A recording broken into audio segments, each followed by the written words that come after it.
Alright, so we're finally going to take this car off-road, at least in an official capacity. There is a rally cross with DC Region Rally Cross. It is at Panthera, which is like a really cool training facility. They have a racetrack, off-road track, and I think they do a bunch of firearms training there as well. So we're going to convert the E36 from a drift car, as it is currently set up, to a rally car. And that is going to consist of swapping on the wheels and tires, obviously, putting our Samsona's long travel shocks back on, mud flaps on, putting some windows in it, and adjust the seat, make some other minor adjustments, make sure it's ready to rock and roll.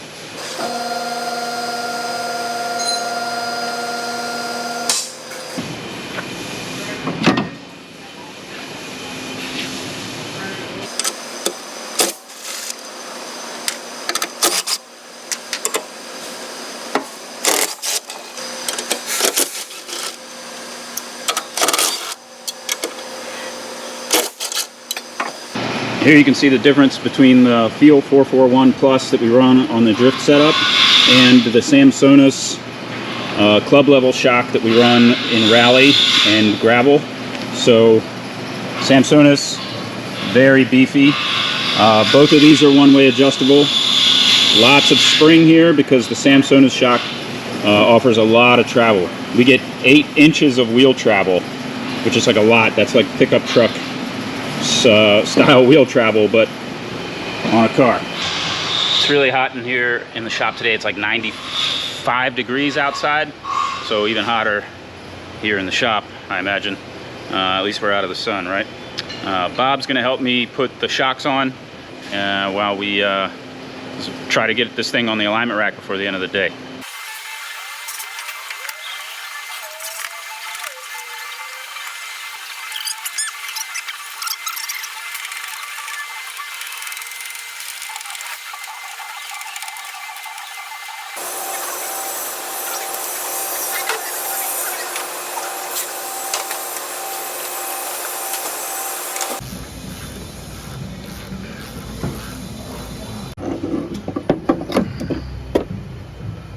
Here are the rear shocks. Obviously a whole lot longer, a lot more shaft showing here, more travel on the Samsona's gravel shock than the Feel tarmac shock.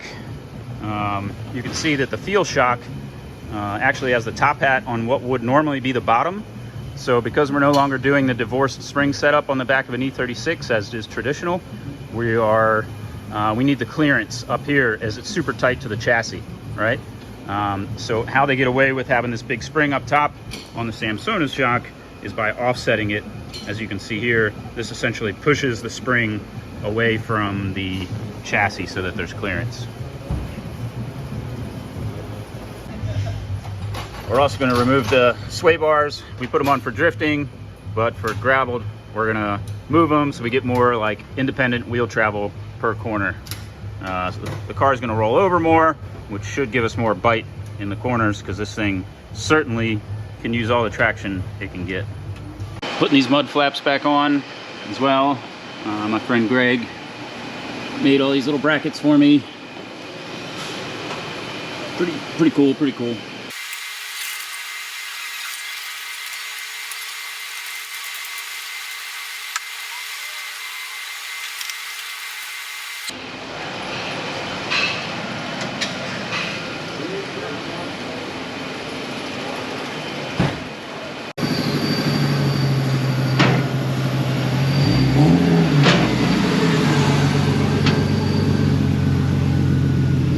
Bob putting an alignment in this thing for me. Obviously a big difference in ride height, and obviously swapping shocks out requires an alignment. Other than that, not much left to do to this thing. Put it in that trailer out there. All right, it's still really hot in here. We got Bob finished my alignment for me, and I installed the plastic windows and moved the seat super far forward. Look at that. And I can still just barely comfortably reach the pedals, which is hilarious. But yeah, everything's ready to go. I got to put roll cage padding in it, but I'll do that when I get there. Yeah, take this thing for a spin up to the gas station and fill her up. Well, I've got the AC working for me too. This car is riddled with holes, and it's got a bunch of heat coming out of the shifter hole, but it still feels kind of nice. Not bad.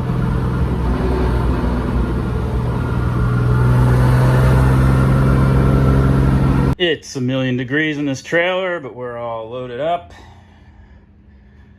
See you on Sunday, Panthera. All right, we're out here at Panthera Training Facility. Car's waiting to get teched. And yeah, beautiful morning. Not that many people here. It looks like there's only about a dozen, 15, maybe 20 people tops registered. Looks like there's a couple other BMWs here, which is cool. Another silver E36 just showed up. Yeah, pretty excited.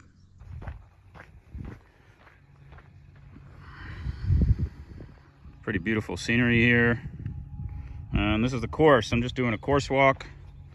We're allowed to do that, which is cool. At least as far as I know we are.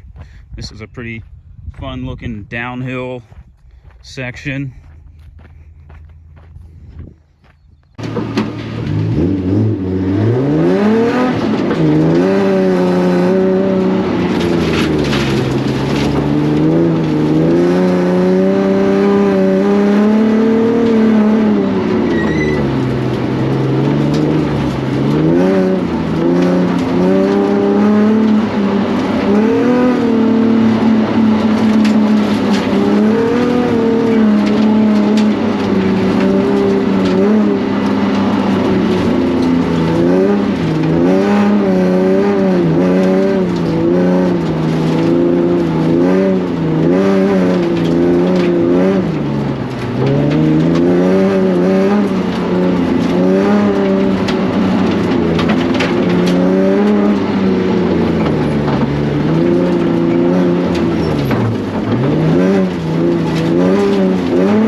Did my first run. It was pretty fucking, yeah, it was a lot of fun actually. It's incredibly dusty here. I definitely have a lot more time in me. I'm gonna go out for another run in a minute here, I think. Car's holding up really good.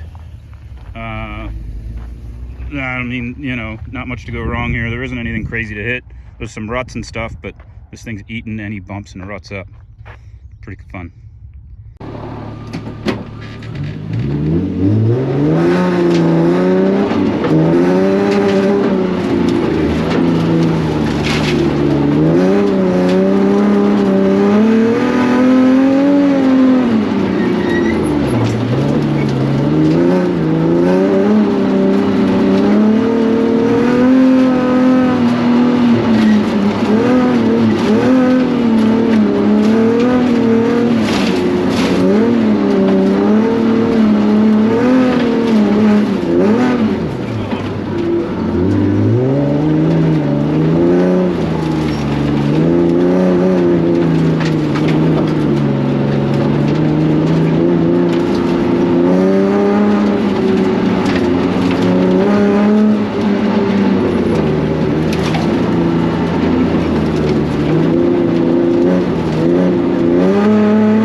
incredibly dusty out here.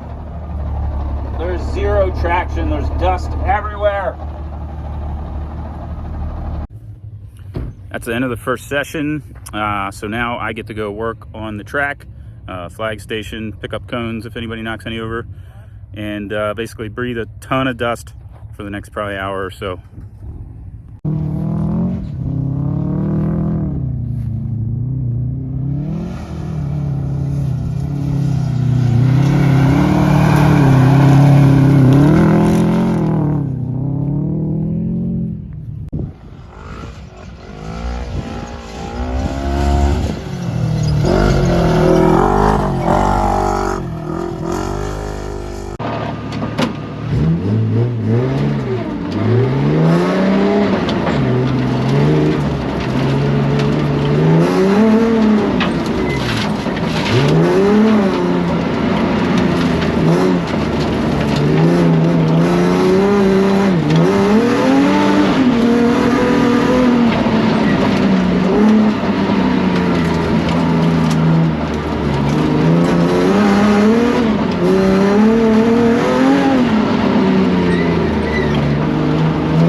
Alright, we wrapped up this pretty damn fun day. DC Rallycross. First time out there in a pretty well prepared car, I would say. I got a fair amount of time and money in it. And I came in dead last. Apparently a very competitive field in the modified rear wheel drive class, but not worried about my placement. I was just having fun, and maybe I'll focus on my line and such a little more next time and not hanging out as much. But man, it's a lot of fun. Yeah, so we'll see what happens. Meanwhile, car did great, and yeah, thanks for watching the videos. Don't forget to subscribe. Not normally rallycross stuff on the channel, or even rally stuff, but the whole reason behind this car was to rally, so maybe you'll see more of us. Thanks for watching.